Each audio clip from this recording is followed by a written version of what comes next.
Kadang-kadang bingung ya, kenapa sih yang di dunia itu terlalu diistimewakan gitu? Mengistimewakan yang hilang itu nggak ada kerjaan. Mengagungkan yang hancur, yang sifatnya fana, rasanya biasa. Apa yang mau dibanggakan sih? Dan yang paling menarik tuh begini, ketika meninggal gelarnya pengen sama dengan yang dianggap ringan atau rendah status sosialnya itu. Ini Abbas sesibuk-sibuknya itu masih berpikir investasi. Saya boleh sibuk nggak dapat semua hadis Nabi, tapi anak saya mesti mendapatkan yang luput dari saya.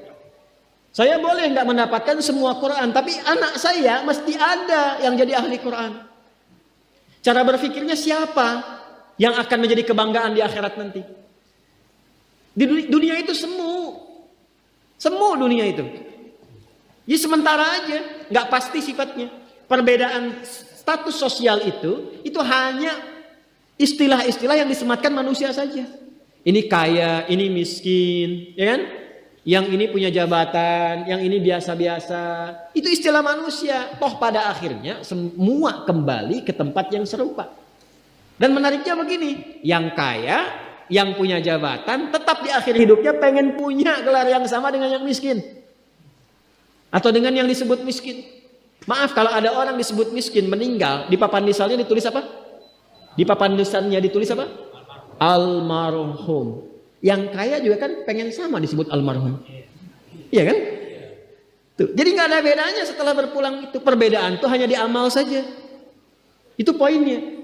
Maka kalau ada yang mengharapkan orang tua, cita-cita membanggakan anak di dunia, boleh-boleh saja. Tapi patut diingat, itu sementara.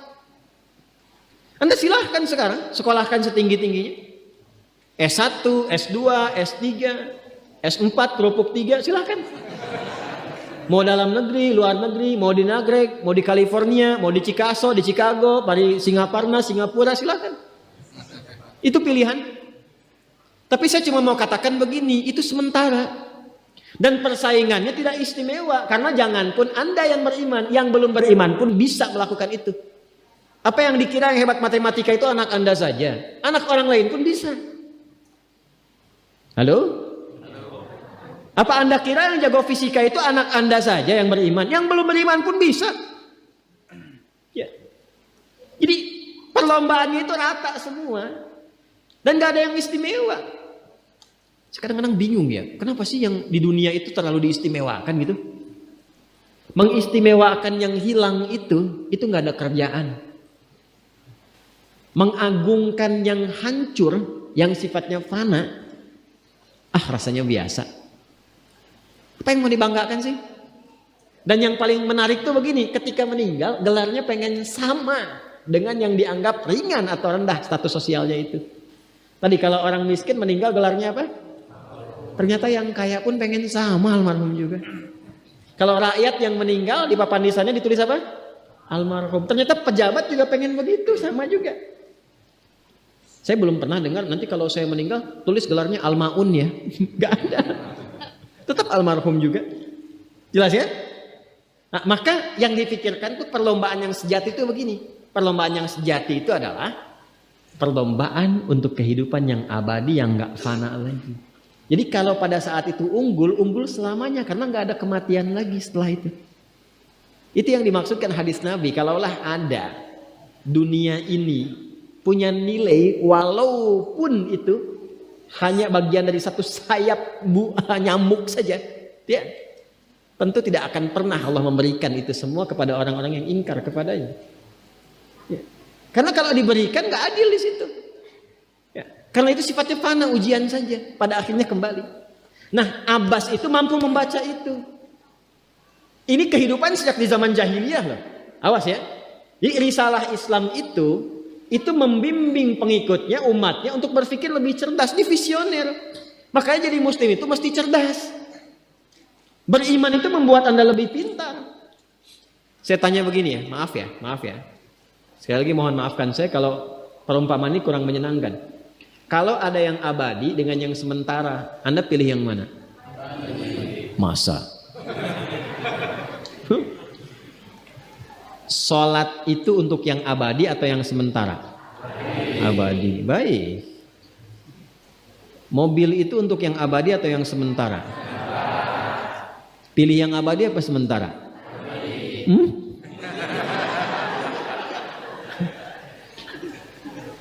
Di Kiai itu ada mobil Innova tuh. Siapa yang besok memilih tidak sholat subuh, pilihannya pilih Innova atau pilih sholat subuh? Yakin? Kalau saya pilih Innova dipakai untuk mengantarkan sholat subuh, nah itu lebih bagus. Ya, jangan dipotong sampai situ ya. Ya bisa aja kita pilih Avanza, bisa pilih Ferrari, bisa pilih Pajero ya. Awas yang punya mobil Innova, Anda potong royalti kena. Paham? Abbas itu begitu. Anak saya mesti dipanggil di akhirat dan semua penduduk langit dan bumi menyimak itu semua. Diviralkannya di akhirat. Viral dunia itu sementara. Internetnya diputus gak viral lagi. Kadang-kadang yang viral kemarin kan sekarang gak ada lagi, ya kan? Yang viral tahun lalu sekarang sudah gak ada, ya kan? Jadi belum selesai kehidupan sudah hilang juga viralnya. Akhirat itu selamanya. Dan biasanya begini, kalau orang-orang yang diviralkan oleh Allah atas kehendak Allah itu abadi melintasi setiap masa. Jadi ada yang viral karena berita, ada yang viral karena doa dan kehendak Allah Subhanahu wa taala. Itu yang diviralkan langsung atas kehendak Allah itu melampaui zamannya. Makanya kisah ini pun bertahan sampai sekarang. Nah, Abbas itu berpikir, saya boleh sekarang jadi pebisnis pedagang, tapi anak saya mesti menguasai apapun yang pernah diajarkan oleh Nabi. Maka anak kecil ini sejak dini mengikuti Nabi. Sejak dini lekat dengan Nabi. Maka ketika Nabi tidur pun itu ikut berkunjung karena keluarganya. Nah, inilah yang didapatkan oleh kita hadis tentang bangun tidur. Jadi hadis tentang bangun tidur itu diriwayatkan oleh anak kecil yang umurnya belum genap balik. Main-main ke rumah Rasulullah, ke rumah bibinya Sayyidah Maimunah, ingin tahu bagaimana cara bangun malamnya Nabi. Itu diikutin sampai dilihat gimana bangunnya. Duduk dulu, kata beliau duduk dulu. Kemudian mengusap dengan bagian tangan yang diduga bersih untuk menghilangkan bekas ngantuknya. Setelah itu membaca khawatimah surah Ali Imran. Kemudian thumma dhahaba ila syanin mu'allaq, ke tempat tertutup, fatawadda, itu kan? Nah, itu ada semua rangkaiannya, itu ditemukan nanti di hadis riwayat Abu Daud, di Sunan Abu Daud. Nomor hadis 1367. Itu hadis tentang bangun tidur. Ya, cara bangun tidur sampai sholat malam. Masih ingat teman-teman kalau kita bermakmum begini? Dan ada imam satu dan sudah pasti satu imam, ya kan? Makmum berapa? Satu boleh? Boleh. Dua boleh? Tiga boleh? Empat boleh? Jadi imam berapa? Makmum? Empat. Laki-laki imam makmum? Imam, baik, bagus ya. Nah, dan imam kan laki-laki. Kalau perempuan imam untuk perempuan kan? Laki-laki untuk perempuan dan untuk laki-laki. Fokus ini. Kalau satu begini, satu laki-laki, kemudian di belakang laki-laki. Ini kan posisinya boleh sejajar kan? Boleh. Ya kan? Yang imam ini, makmum ini kan? Tadinya di belakang, tarik begini sejajar. Ini yang meriwayatkan anak kecil yang belum balik itu. Ini riwayat Ibnu Abbas. Satu paket. Termasuk sholat, kemarin kan kita tarawih kan? Sholat malam. Yang dua rakaat itu kan? Ya, sholat malam yang sampai 11 itu, tambah khafifatain 2, itu riwayatnya ini. Yang salat tahajud malam yang 11 rakaat tambah khafifatain 2, ini riwayatnya ini. Tutup dengan witir 1 rakaat. Itu anak kecil yang meriwayatkan. Dan tahukah Anda, sepeninggal Nabi SAW, Abbas bapaknya ini hafal 200 hadis, anaknya Abdullah hafal 2000 hadis. Begitu caranya. Anda di sini ada yang diplomat, yang di kantor, yang taruhlah berdagang misalnya, ibu rumah tangga. Ya, dan sebagainya. Boleh, nggak apa-apa. Saat ini kita mungkin belum maksimal, tapi jangan biarkan ada satu di antara anak keluarga kita yang tidak jadi kebanggaan di akhirat. Tolong ya, tolong pulang dari sini dilihat. Anak Allah titipkan kepada saya berapa anak? Tolong siapkan jadi kebanggaan akhirat. Satu aja jadi ahli Quran. Untuk pelita di rumah tuh, penghilang kesedihan, penghilang kegelisahan. mendatangkan semangat. Itu demi Allah saya katakan, gak ada yang paling indah kecuali saat ayah pulang ke rumah. Tiba kemudian dia melihat anaknya yang kecil sedang murajaah.